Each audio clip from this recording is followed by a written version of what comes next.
Being on a fast jet squadron in the Cold War was absolutely amazing, and I was scrambling day and night to intercept Soviet long-range bombers. It was an amazing job, and I did that for nearly 12 years. And then I had the opportunity to switch to tactical helicopters. I ended up in Bosnia during the war then. It was just absolutely terrible genocide and all sorts of ethnic cleansing going on, and I saw a whole load of horrible things.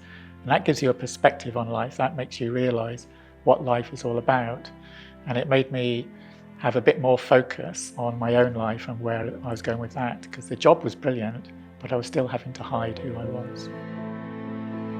Military at that time, there was a ban in place, and being LGBT plus in the armed forces wasn't allowed. And I had this huge worry that I was going to out myself or be outed because I had to hide who I was. But you can't hide who you are from yourself. And so I would go home and I would relax and be Caroline. But when I went to work, I had to be really, really careful, because if I did out myself, then I would not only lose my job, but my family would see that as bringing shame on them. So I'd lose my family, absolutely everything. By the time I got into the 90s, I was in my 30s, and I wanted to move my own life forward. I knew I had to be true to myself. So I sought medical expertise outside the Air Force, and I ended up going for a medical appointment to transition gender in the armed forces, but to stay, because the ban was still in place. So I was fully expecting people to say no and get thrown out.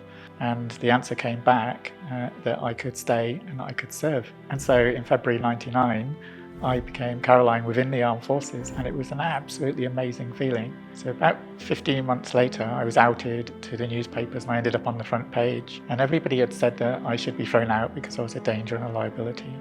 And the newspapers picked up on that and they said the same thing. So I started hearing the public agreeing that there was no place for me in the armed forces and I should be thrown out. But as soon as the positive voices started standing up to those, then I saw that actually they were only a minority, and the majority of people didn't care. As long as I could do the job, then why shouldn't I serve?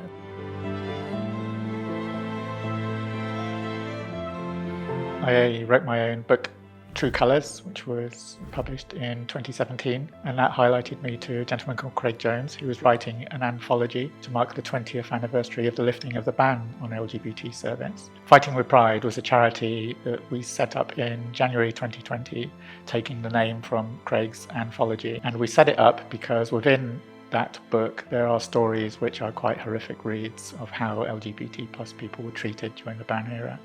And we decided to do something about that. So the charity's aims were to challenge the government for reparations and an apology for how those individuals were treated, but also to find them and to introduce them or connect them into support services, to work with those support services to understand the challenges that they faced being LGBT plus in the armed forces and the impacts on their lives ever since then. We're living in scary times for LGBT community, but especially the trans community. And I just think that if people saw how much support there was, heard how much support there was, then that would give them a huge level of reassurance.